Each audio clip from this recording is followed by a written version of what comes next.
দিনটা ছিল জগদ্ধাত্রী পুজোর দিন, তাই এরকম রেডি হয়ে ওয়েট করছিলাম ট্রেনের জন্য। আমরা বাড়ির সবাই মিলেই গেছিলাম কৃষ্ণনগর জগদ্ধাত্রী পুজোয় ঠাকুর দেখতে। অবশেষে ট্রেনের ধাক্কাধাক্কি খেয়ে নেমে পড়লাম কৃষ্ণনগর। কৃষ্ণনগর নামতেই দেখি ভীষণ ভিড়, কারণ এই দিন কৃষ্ণনগরে জগদ্ধাত্রী পুজো বলে কথা, তো ভীষণ ভিড় ছিল। আমরাও সবাই মিলে একসঙ্গে হেঁটে পৌঁছে গেলাম কৃষ্ণনগর জগদ্ধাত্রী ঠাকুর দেখতে। সবার ফার্স্টে যে প্যান্ডেলটা দেখেছিলাম সেটা ছিল এইটা। এই প্যান্ডেলটা সম্পূর্ণটাই ডেকোরেশন করা ছিল কুলো এবং ঝুড়ি দিয়ে। সামনে ছিল বাঁশ দিয়ে তৈরি বিভিন্ন ডেকোরেশন, আর মিডিলে ছিল এই ব্যাপারটা, কুলো দিয়ে সম্পূর্ণ ডেকোরেশনটাই সাজানো ছিল। আর এই ছিল তাদের প্রতিমা, যেটা সত্যি খুব সুন্দর। তারপর হাঁটতে হাঁটতে চলে গেছিলাম বউবাজারের এই মণ্ডপটা দেখতে। অবশ্যই এটা রাস্তায় যেতে যেতেই পড়ে, তো এটা সেকেন্ড ছিল আমাদের দেখার। তো এটা ছিল তাদের ভেতরটা আর এটা ছিল তাদের প্রতিমা, বাট এদের ভেতরটা আরও সুন্দর ছিল, যেটা আমি লাস্টে যাওয়ার পর খুব সুন্দরভাবে দেখছিলাম। তারপর এখান থেকে বেরিয়েই হাঁটতে হাঁটতে আমরা চলে গেছিলাম অন্য একটা মণ্ডপে, কারণ এই দিন কৃষ্ণনগরের যত যেই ঠাকুর দেখুক না কেন হেঁটেই দেখতে হবে, কারণ এই টাইমটায় কোনো গাড়ি বা টোটো কিছুই অ্যালাউ করা ছিল না। দেখতে দেখতে পৌঁছে গেলাম অন্য একটা মণ্ডপে, যাদের ডিজিটাল লাইট শোয়ের মাধ্যমে রাশিয়া এবং ইউক্রেনের যে যুদ্ধ সেটা উপস্থাপনা করা হয়েছিল। তারপর সেখান থেকে বেরিয়ে অরুণের একটা বাইটগুলো টেস্ট করে চলে গেছিলাম খেতে, তার কারণ এই টাইমটা অনেক খিদে পেয়েছিল। তারপর সেখান থেকে গিয়ে ধোসা খেয়ে নিয়েছিলাম আমরা সবাই মিলে, তো সেটা খাচ্ছিলাম। আর তারপর সেখান থেকে আমরা সবাই মিলে মজা করতে করতে চলে গেছিলাম অন্য আর একটা মণ্ডপে, যেটা ছিল তারপর এই ছিল পাত্রবাজারের এবছরের মণ্ডপ। তারপর সেখান থেকে চলে যাচ্ছিলাম প্রতিমার দিকে, প্রতিমা দর্শন করতে।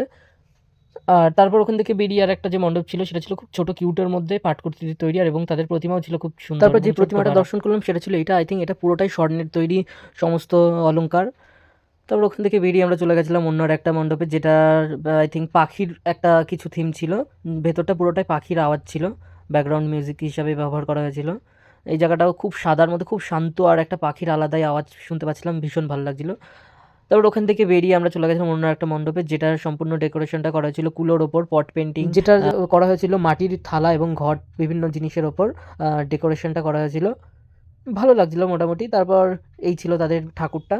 তারপর সেখান থেকে আমরা চলে গেছিলাম গোলাপট্টিতে, যেটা সম্পূর্ণ লোহার বিভিন্ন জিনিসপত্র দিয়ে বাইরের ডেকোরেশনটা করা হয়েছে, আর ভেতরটা মাটির বিভিন্ন স্ট্রাকচার করা হয়েছে দেয়ালের ওপর, যেটা খুবই ভালো লাগছিল। একটা গ্রাম্য গ্রাম্য ব্যাপার ছিল ভেতরটার মধ্যে।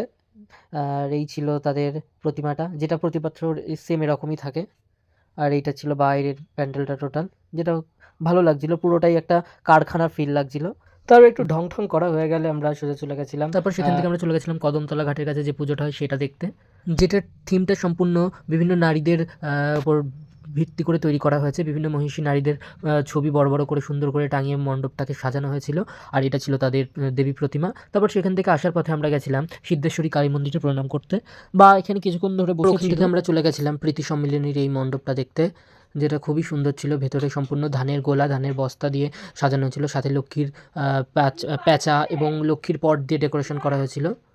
আর এই ছিল তাদের প্রতিমা, যেটা দেবী লক্ষ্মীর মতোই অনেকটা আদলে তৈরি করা হয়েছিল। তারপর ওখান থেকে বেরিয়ে ভীষণ গরম লাগছিল, তারপর একটা ঠান্ডা কোল্ড ড্রিঙ্কস খেয়ে নিয়ে রওনা দিলাম অন্য একটা মণ্ডপে।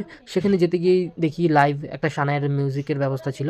তারপর ওখান থেকে ভেতরে আসতে আসতে, আর এই মণ্ডপটা সম্পূর্ণ ডেকোরেশন করা ছিল গামছা এবং খড় দিয়ে, যেটা ভালোই লাগছিল দেখতে। আর এই ছিল তাদের দেবী প্রতিমা। তারপর এখান থেকে চলে গেছিলাম সোনামাকে দর্শন করতে। তারপর ফিরে বাড়ি যেতেই দেখি এক দাদু রাস্তায় তাদের পুরনো দিনে তারা ফিরে গেছেন, তাদের স্টাইলে তারা নাচ করছিল। সেই সমস্ত জিনিস দেখতে দেখতে আমরা যাওয়ার পথে চপ সেন্টার থেকে আমরা কিনে নিয়েছিলাম লোটে মাছের চপ। সেখানে আরও অনেক ধরনের চপ ছিল, বাট আমরা লোটে মাছের চপটাই ট্রাই করেছিলাম। তারপর সেখান থেকে আমরা চলে গেছিলাম বুড়িমা দর্শনের উদ্দেশ্যে, আর সেখানে অনেক ভিড় ছিল, আর এই ছিল বুড়িমা। তারপর ওখান থেকে আমরা চলে গেছিলাম অন্য একটা মণ্ডপে, যেটার ঠাকুরের টোটাল চালি থেকে শুরু করে গয়নাগুলো তৈরি করা হয়েছিল কুলো, গামছা এবং সুতুলির ডিজাইন করে, মানে সুতুলি দিয়ে ডিজাইন করে তৈরি করা হয়েছিল। তারপর ওখান থেকে আসার পথে আমরা রওনা দিই স্টেশনে আসার উদ্দেশ্যে। আসার পথে রায়পাড়াতে যে মণ্ডপটা দেখেছিলাম সেটা ছিল, এটা পুরো একটা কালারফুল একটা ব্যাপার ছিল, এটা দারুণ লাগছিল। আর এই ছিল তাদের দেবী প্রতিমা, অসম্ভব সুন্দর ছিল। তারপর চলে এলাম স্টেশনে, স্টেশন থেকে এসে আমরা আইসক্রিম কিনে নিয়ে স্টেশনে খাচ্ছিলাম, কারণ ভীষণ গরম লাগছিল। যাই হোক, ততক্ষণ আমি আইসক্রিমটা কমপ্লিট করে, তোমরা ভালো লাগলে একটা লাইক এবং কমেন্ট করে দিও। টাটা।